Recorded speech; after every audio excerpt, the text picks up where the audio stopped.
Welcome to Twisted Truths, where betrayal meets brutal payback, and where the most unexpected twists expose what people are really capable of. This story isn't just shocking, it's personal. My name is Vernon Price. I'm 32 years old, and for most of my life, I've been branded one thing, a failure. Born in the blazing heat of Las Vegas, I was the eldest son in a dynasty built on luxury and illusion. The Price family name sits atop casinos, resorts, and real estate developments across Nevada like a crown atop a monarch's head. My father, Graham Price, is the king of that empire, a ruthless businessman with a diamond smile and a tongue sharp enough to skin a man alive in 5 words or less. My mother, Clarissa, is every bit as icy as she is elegant. Always in pearls. Always in judgment. My siblings, Tyler and Bella, are carbon copies of our parents, flawless on the outside, calculating on the inside. Then there's me. Vernon. They call me the crack in the marble, the weak link, the disappointment. No matter how hard I tried to prove myself, it was never enough. I didn't want to inherit their empire. I wanted to build my own. I didn't want to shadow my father's footsteps, I wanted to blaze my own trail. But every time I tried to stand up on my own, life, or more accurately, my family, was there to trip me. After college, I started small businesses with big dreams, a music cafe, an eco-friendly scooter rental company, a pop-up bakery that delivered desserts with affirmations written in chocolate. One by one, they failed. Not because the ideas were bad, but because in my world, failure was a blood sport, and I was the family's favorite punching bag. Tyler, a Harvard grad turned hedge fund wunderkind, once joked during a dinner party, "What's Vernon cooking up this month? A lemonade stand with stock options?" Even Bella, who I once held while she cried over a breakup, laughed along. I wish I could say it didn't bother me, that I brushed off their mockery. But the truth is, it burned. Every single time. Still, I refused to crawl back to my father for a job, a loan, or approval. Instead, I lived in a modest 1-bedroom apartment just outside the Strip, scraping by on gig work and failed ventures, clinging to a hope I couldn't kill. Then one phone call changed everything. Jake Sullivan, a guy I'd met through a business networking event, rang me up out of the blue. "Vernon," he said, his voice buzzing with excitement, "I've got a once-in-a-lifetime opportunity." He always said that. Jake was the kind of guy who could sell ice to a polar bear, and I'd be lying if I said I hadn't lost money on one of his pitches before. But this time, I listened. It's an old gas station. East of Route 95. Total dump. But here's the kicker, the state's building a new highway exit right through that area. I've got inside info. And Vernon, listen to me, the land is gold. You could flip it for 10x in a year. I hesitated. $20,000, he said. I talked them down from 30. They want it off the books fast. You buy it, clean it up, and you're set. The number made my stomach churn. I had just barely enough in savings after selling off most of what I owned, including my vintage keyboard and my mom's old engagement ring she threw away after a fight with my dad. Every dollar I had would go into this. But something in me, maybe desperation, maybe defiance, whispered, "This is it. This is your shot." So I bought it. The Desert Drop gas station. That night, I told my family. We were at my mother's country club for Bella's engagement toast, her 3rd engagement, by the way. And while everyone was gushing over her ring, I stood up and said, I bought property. My first. A gas station. I'm going to fix it up and make something out of it. You'd think I'd said I bought a coffin. My father blinked, then chuckled, "You spent your last penny on a glorified outhouse." Tyler raised his champagne. To Vernon's gas station. May your dreams be as full as your fuel tanks. Bella, ever the darling, said, "A gas station. EW. Are you pumping gas yourself, or just sleeping behind the counter?" They all laughed. And when my mother didn't stop them, I knew she approved of the mockery. I sat down, heat rising in my face, fists clenched under the table. That moment, watching them laugh, knowing they were enjoying my humiliation, it branded something inside me. A scar that would become my armor. I didn't say another word the rest of the evening. But in my mind, I was already planning. Not just how I'd fix the desert drop, but how I'd make them eat every single word. I didn't sleep for 3 nights after that dinner. It wasn't the gas station that kept me awake, it was their laughter. The way Tyler clinked his glass like he was toasting my stupidity. The way my mother smiled like she was watching a dog perform a trick it didn't understand. And I hated myself, because deep down, I started wondering if they were right. The next morning, I drove out to Desert Drop. The name alone felt like a warning. It sat out past Henderson, along a dry strip of Route 95, where even tumbleweeds couldn't be bothered to blow through. The sun beat down mercilessly, and the building looked like it hadn't seen a customer since the Clinton administration. The gas pumps were rusted, paint peeling like sunburned skin. The sign out front, faded red letters barely clinging to their bolts, read, "Last stop for 60 miles." It felt like a punchline. I stood there in the dry wind, holding the keys Jake had handed me, the echo of his sales pitch ringing hollow in my ears. He was nowhere to be found, of course. His phone went straight to voicemail. Inside, the place was worse. The convenience store looked like it had been raided during the apocalypse. Broken shelves, smashed glass, rat droppings in the corners. A dead bird lay in the corner near the window, stiff and covered in dust. The air smelled like rot and engine oil. This wasn't a flip. This was a death sentence. For the first time in a long time, I sat down, on a cracked, moldy stool behind the counter, and cried. Real, ugly, soul-stripping tears. Not because of the money. But because they were right. My family had mocked me, and I'd walked right into the punchline. And Jake? He'd played me like a fiddle. I found out days later from a friend in real estate that Desert Drop had been listed at just $3,000 a few weeks prior. Jake had flipped it to me for $20,000. Pocketed the difference. Gone ghost. My gut twisted. I'd been so desperate to win, so obsessed with proving myself, that I handed over everything I had to a con man. I could already hear Tyler's voice in my head, should have stayed in the kiddie pool, Vern. I was broke. Alone. And humiliated. For days, I didn't move. I slept on an old camping mat in the back office, eating stale crackers I found in the shelves and boiling instant ramen on a gas-powered hot plate. I didn't answer calls. I didn't return texts. I was in mourning. Not for the money, but for the man I thought I was. At night, the wind would howl through the broken windows, and I'd sit by the busted fridge and stare into the dark, asking myself the same question over and over, what if they were right? What if I wasn't meant to succeed? What if I was born just to fall short? My family's voices echoed in my head like ghosts. Blake, what have you thrown your money into this time? Name it Blake's tomb. You're not a price, you're a punchline. But the worst voice, the one that haunted me most, wasn't theirs. It was mine. That quiet, insidious whisper inside me that said, you are a failure. You always will be. I was ready to quit.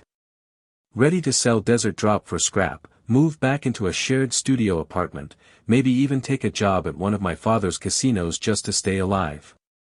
But then, something happened.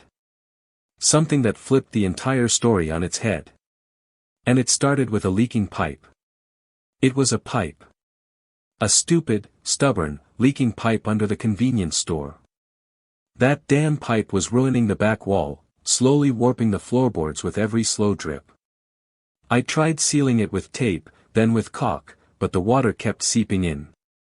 I couldn't afford a plumber, so I decided to dig it out myself, hoping I could replace the segment if I got close enough.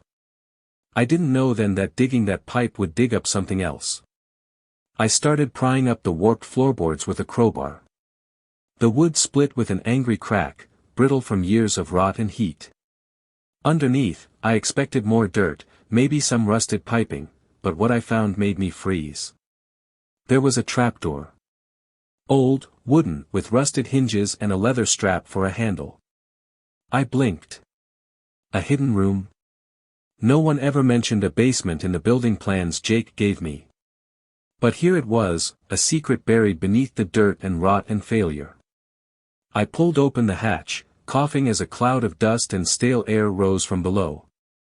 My flashlight barely pierced the darkness, but I could make out narrow, wooden stairs leading downward into what looked like a cramped cellar.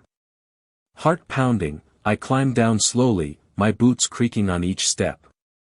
The cellar was cool and damp. My breath hitched when I finally saw what was inside. Crates. Dozens of them. Stacked haphazardly, some half-rotted, others still sealed. Along the wall were shelves lined with dusty glass bottles. Wine. I walked over, brushing the dust off one of the labels. My hands were trembling, heart thumping in my chest like a war drum. Chateau Petrus. 1921. No. That couldn't be right. I checked another. Dom Perignon. 1928. I nearly dropped the bottle. These weren't cheap brands. These were some of the rarest vintages in the world, wines that sold for tens, even hundreds of thousands of dollars at elite auctions. And they were all, just, sitting here. Forgotten. Covered in cobwebs beneath a gas station in the Nevada desert. I stumbled backward, shining my flashlight across the rest of the room. There had to be hundreds of bottles. Maybe more. The air was thick with the smell of aged wood, dust, and something faintly sweet, like time itself had settled here. I dropped to my knees, pulled open a crate, and found it packed with wax-sealed bottles, each with pristine labels, vintage years, and European origins. I sat there, my mind reeling. Who put them here? Was this, a prohibition stash? Had this place been a smuggler's front in the 1920s? Then I found something else, tucked behind one of the crates. A leather-bound journal. The pages were brittle and yellow, filled with handwritten notes in ink that had faded but was still legible. Drop complete. 46 bottles to Kansas City via train. 23 remain. New York contact late. Dates. Codes. Lists of wines and destinations. It wasn't just a stash. This place had been part of an underground bootlegging network, a hub for smuggling high-end liquor during Prohibition. I laughed. Actually laughed. Not out of joy. Out of disbelief.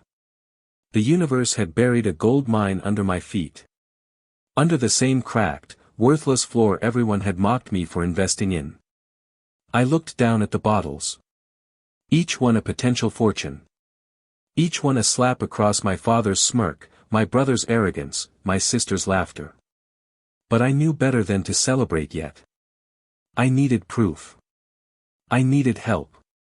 But not from anyone I knew. The next morning, I carefully selected 3 of the most pristine bottles, the Chateau Petrus 1921, the Dom Perignon 1928, and a dusty bottle with no label, just a wax seal and initials carved into the cork. I packed them in an old wooden box lined with towels and drove into Las Vegas, every bump in the road making me wince like I was transporting diamonds made of glass. I found an auction house in the city that specialized in rare wines. I made an appointment using a fake name. When I showed the bottles to the appraiser, a man named Henry Caldwell, whose hands trembled as he examined them, he looked at me with something close to awe. "Mr. Parker," he said, using my alias, "do you know what you have here? Tell me." The Petrus alone could go for over $150,000 if properly stored. "This one," he said, gently lifting the Dom, "between $80,000 and $100,000. And this," he tapped the wax-sealed bottle, "might be a Prohibition-era specialty. Custom batch. It could be priceless. My stomach flipped. You're telling me these are real? They're beyond real, he said, his voice suddenly reverent. They're historic. I walked out of that building lightheaded, breathless. Desert Drop wasn't a failure. It was a miracle. But now I had to play this right. Because if anyone found out what I was sitting on, especially my family, they'd come running like vultures with napkins tucked into their collars. I wouldn't let that happen. Not this time. I sat in the parking lot outside the auction house for almost an hour. No music. No air conditioning. Just silence and a mind racing at 200 miles per hour. I was holding a goldmine. Not just metaphorically. Literally. A treasure trove buried under concrete, dust, and ridicule. But this time, I wasn't rushing in blind. No more impulse. No more desperation. This time, I was going to plan. Because I knew exactly what would happen the moment word got out. My father would show up with contracts in hand. My mother would bring tears and nostalgia. Tyler would offer management help. And Bella? She'd probably try to marry me off to one of her influencer friends just to get a cut. No. Not again. So I made a vow to myself in that parking lot. Desert Drop would never be touched by the Price family. This was my revenge. But it wouldn't be loud, not yet. It would be patient. Calculated.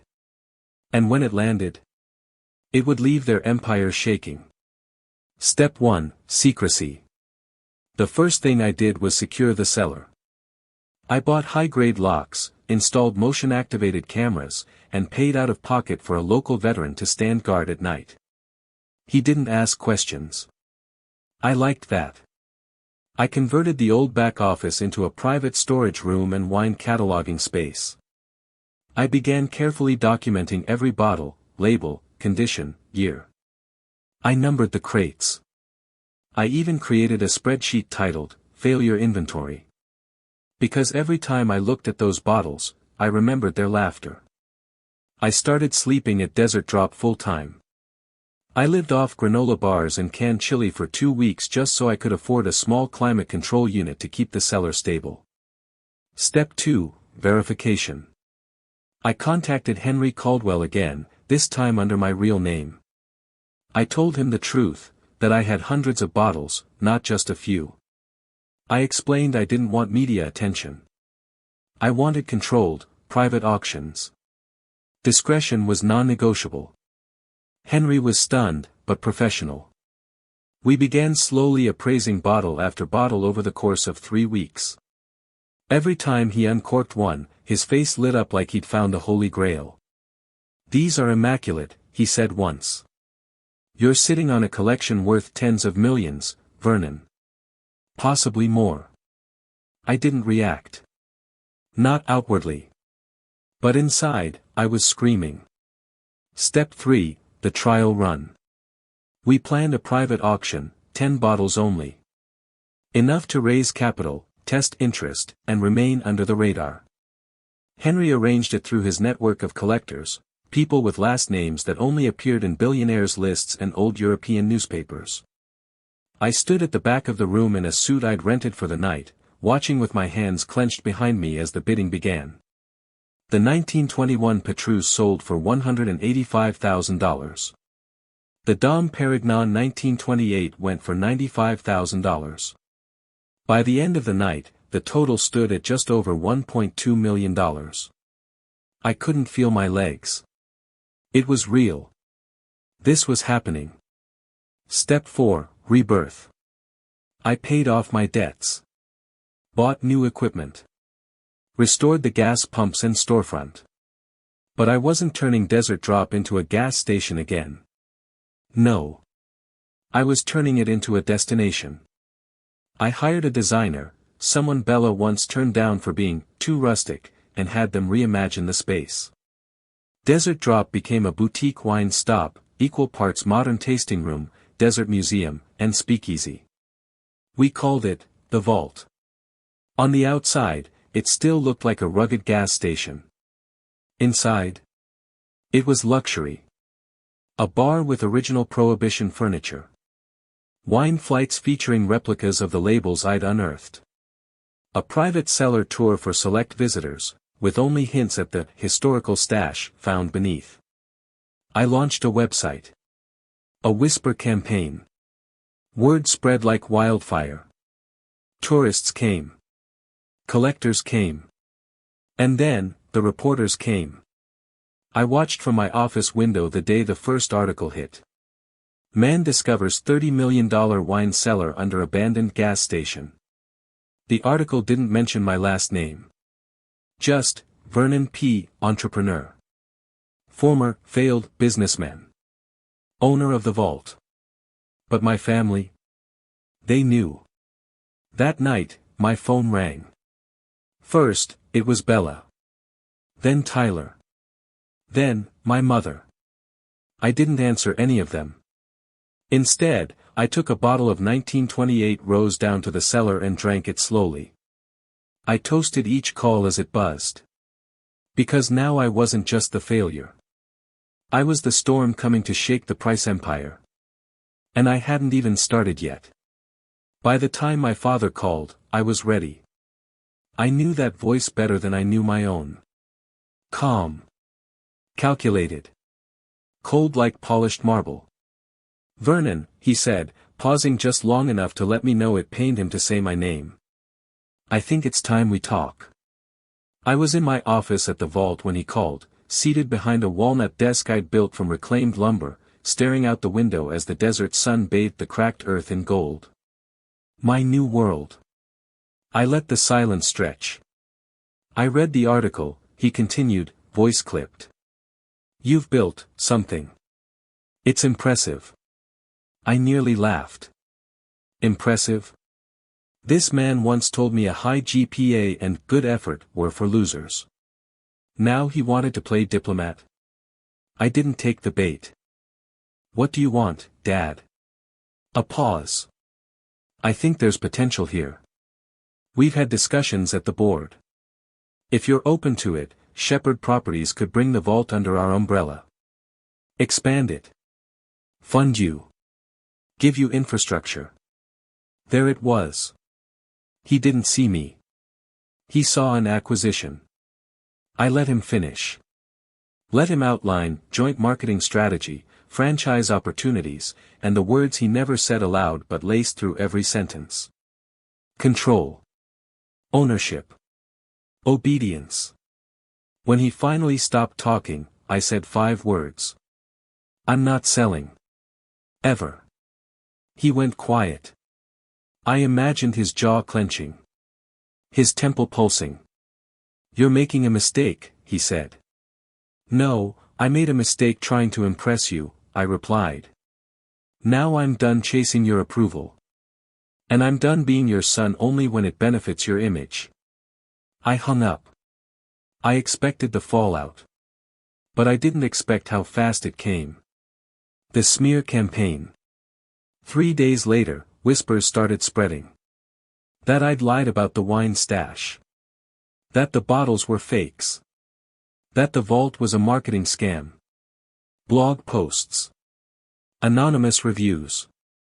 A reporter even hinted I may have inherited rare bottles from his father's private collection, subtly rewriting the story to tie it back to the price name. All from unnamed sources. I knew exactly where it came from. Tyler. He was the family's cleaner. The PR manipulator. The fixer in a suit. They weren't coming at me with lawsuits or threats. They were coming for my credibility. If they couldn't own my legacy, they'd try to erase it. My counterstrike. I didn't fight back in the media. Instead, I went deeper. I hosted an invite-only event at the vault called the Cellar Session, a night of wine, storytelling, and exclusive reveals. But this time, I invited people my family couldn't touch, world-renowned sommeliers, wine historians, and curators from European museums. When I unveiled the hidden journal, the Prohibition Ledger, and presented its entries, transaction logs, and photos of matching crates, their jaws dropped. Henry Caldwell took the stage and verified the stash live. "This is not just wine," he said, lifting a bottle with a reverence usually reserved for holy relics. "This is American history." The next day, headlines exploded again, but this time in my favor. From failure to folklore, the man who found America's lost wine. The blog posts vanished. Review bombs were removed. And Tyler? He went silent. The expansion plan. I took the $1.2 million from the first auction and reinvested it, carefully, strategically. I bought the surrounding land before developers could get a whiff of the goldmine they'd ignored. I started construction on the Vault Retreat, a desert-side inn for wine tourism with panoramic views of the valley and modern suites named after vintages. Then came the Desert Drop Speakeasy Casino, a hidden, members-only bar beneath the vault, styled in full 1920s Prohibition flair. Think Gatsby with grit. My father once told me I didn't have vision. Now I was building something that didn't just compete with his empire. It stood outside it. Untouchable. Unshakable.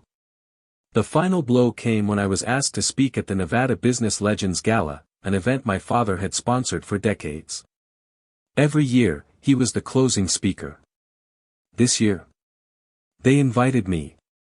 I took the stage, adjusted the mic, and scanned the crowd until I found him in the back row. His jaw was set. Arms crossed. I smiled.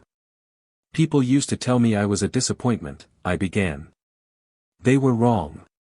I just hadn't found my fuel yet." The crowd laughed, but I kept my eyes on him. Sometimes, you don't need to be part of someone else's empire. You just need to build your own in the dust they left behind. 2 weeks after the gala, I got a letter. Not an email. Not a text. An actual envelope, sealed in wax, delivered by a courier in a navy suit. The kind of message reserved for old money drama or legal death sentences. Inside, a cease and desist. From Shepherd Enterprises. Claiming that the vault was built on Price family resources, that I had used confidential knowledge, and, this part made me laugh, unlawfully capitalized on family legacy. They were accusing me of stealing my own story. It wasn't about the wine anymore. It was about power. They wanted to drag me into court. Make it expensive. Make it public. Force a settlement. Leverage their empire against my independence. They didn't want to beat me. They wanted to own me. I stared at that letter for a long time.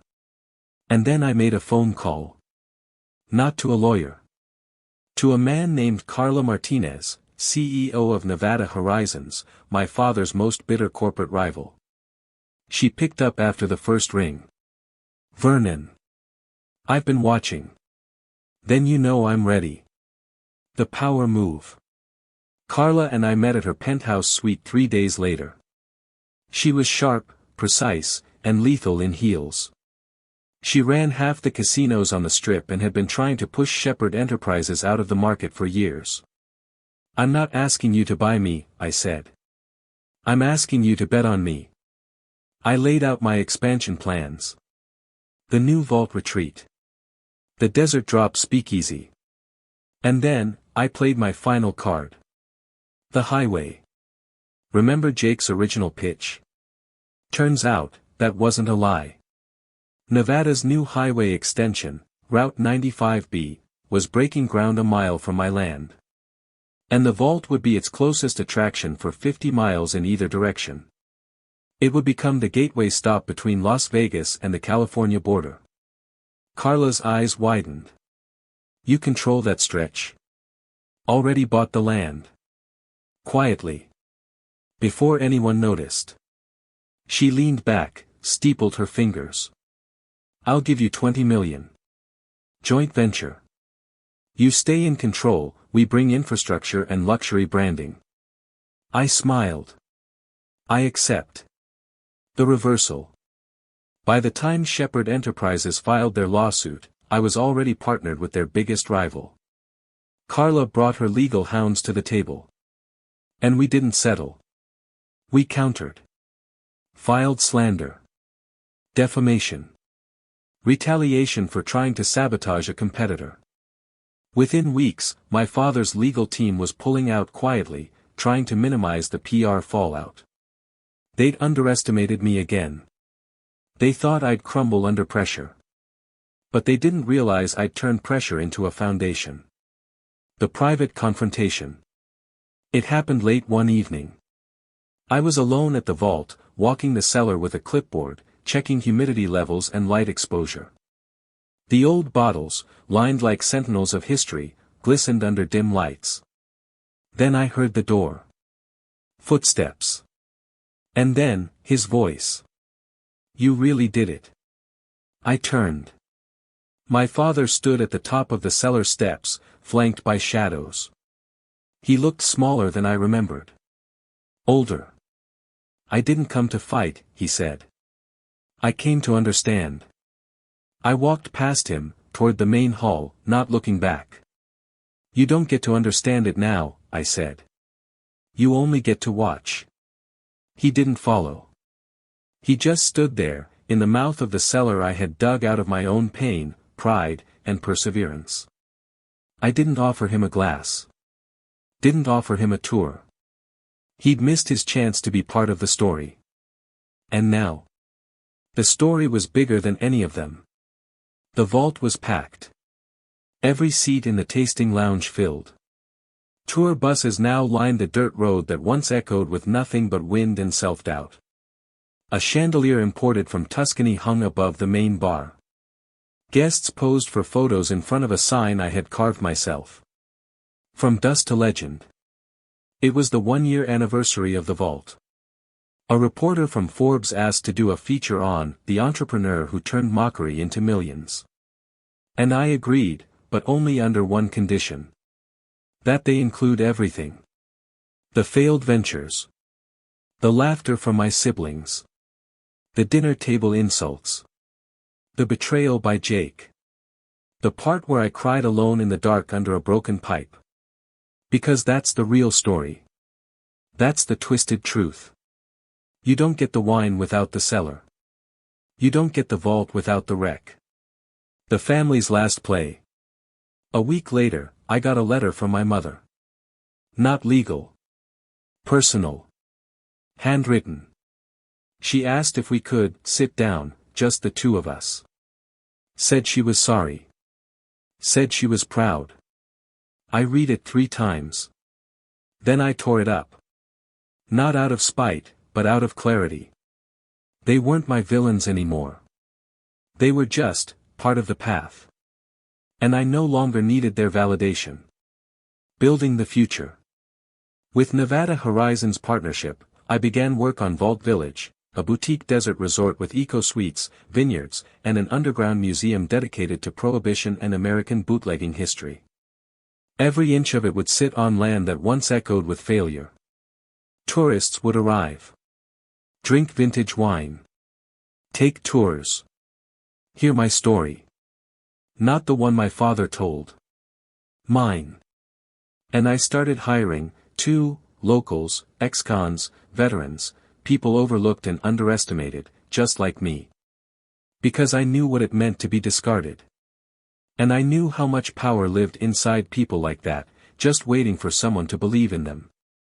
Redemption, on my terms. One night, as the sun set over the Nevada desert, I stood at the edge of the vineyard. A soft breeze rustled the vines. Behind me, lights flickered on at the vault, illuminating the sign. I wasn't rich because of wine. I was rich because I'd refused to quit. And I'd built something no one could take from me, not with money, not with blood, not even with the Price name. I was Vernon Price, not the failure. Not the joke. Not the forgotten son. I was the storm that rose from the dust, carrying the scent of old wine and justice. And if you're reading this, wondering if it's worth the fight. It is. But don't do it for them. Do it for you. Because when you finally stand on top of the mountain they told you didn't exist, the air tastes sweeter than revenge. In the end, truth has a way of surfacing, even if it comes twisted through pain and betrayal. As one wise voice once said, sometimes your greatest enemy was once your closest ally. If this story struck a chord with you, let us know in the comments. And don't forget to subscribe, share, and spread the word, because justice deserves to be heard.